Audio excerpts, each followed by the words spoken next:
So I went to church for the first time in quite a long time on Ash Wednesday, and it's such a mixed experience. In one way, the service I went to was very contemplative, thoughtful, and there is something remarkable about being ashed, being signed with the cross to the words, "Dust thou art, and unto dust thou shalt return." There's something very clarifying about that moment. But the liturgy itself is so wrapped with this Western obsession with sin and penitence and wretchedness, this underlying story that there's a massive gulf between us and God, and that if we're lucky, absorbed in the right kind of abject self-denigration, God might reach across that otherwise infinite divide and save us. But in the meantime, we must just sit with the guilt, with the sense of all that's gone wrong. And in some ways, I get that too. People do feel dejected. People can feel that sense of guilt. But I have the words of my friend Russell Jefford, who I've also spoken to on this channel, in my ears. And his analysis that Western liturgies are perpetuators of shame. They keep instilling in people that sense that there is something deeply at fault, not just with what they've done, but with their very being. And that perhaps in the modern world, where we're very alert to what shame does to people, how it freezes them, how it keeps them trapped, how it destroys people's inner life, we're just not willing to put up with that anymore. We sense how it doesn't actually help.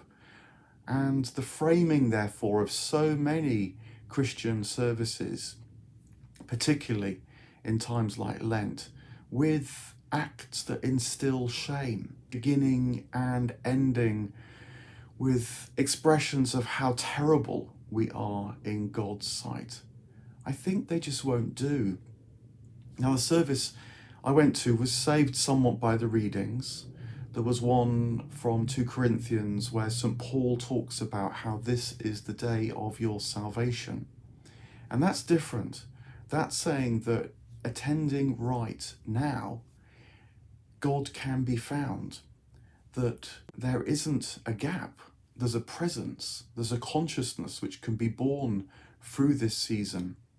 And then, of course, when you look to the Gospels and the account that is remembered in Lent of Jesus in the wilderness, I think you see something really very different happening. To borrow the phrase of Douglas Christie, Jesus goes into the wilderness, you might say, to practice paradise.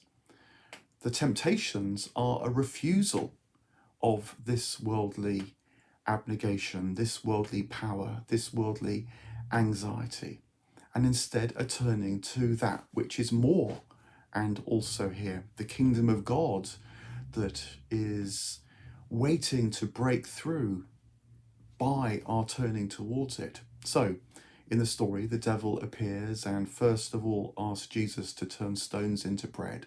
And Jesus says, you can't live by bread alone.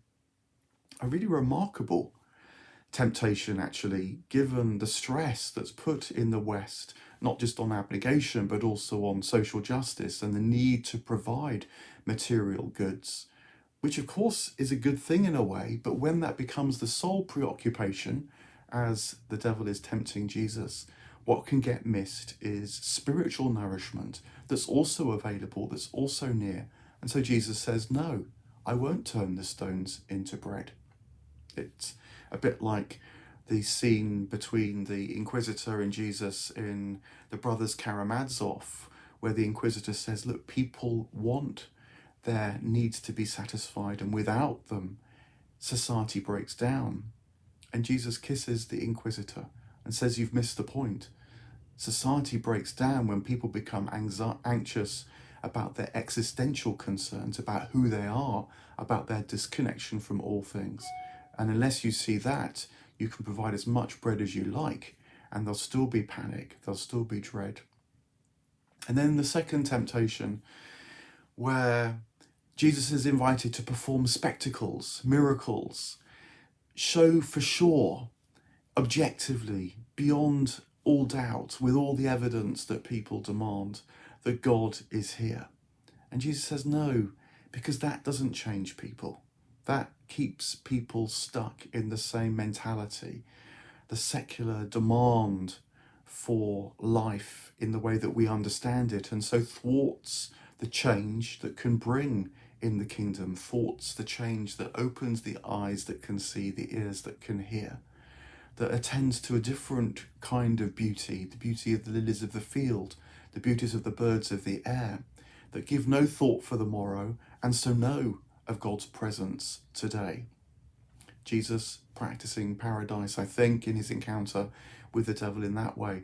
And then, of course, there's the third temptation, where the devil takes him up to the great high place and says, you can have all this, you can have the world, you can have its ways, you can have all that I bring into this life. And Jesus says, no, this time is now for a different reality, a different kind of breaking in.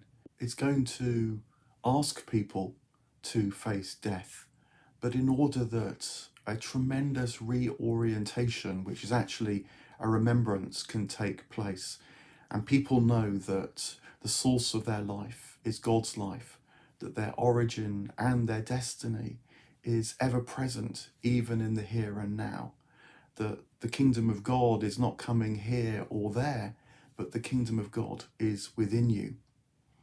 The wilderness experience of Jesus, the Lenten time now, can, I think, be a period in which so much that shapes the Western Christian tradition, so much that I think gets under the skin of those who still go to church and implicitly or explicitly is being rejected by those who don't, to bring good news.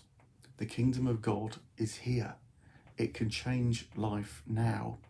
We're invited to consider what we attend to, for sure, and ask how we're mistaken about that, but only because the promise is the kingdom of God has come near, and now we can turn to it.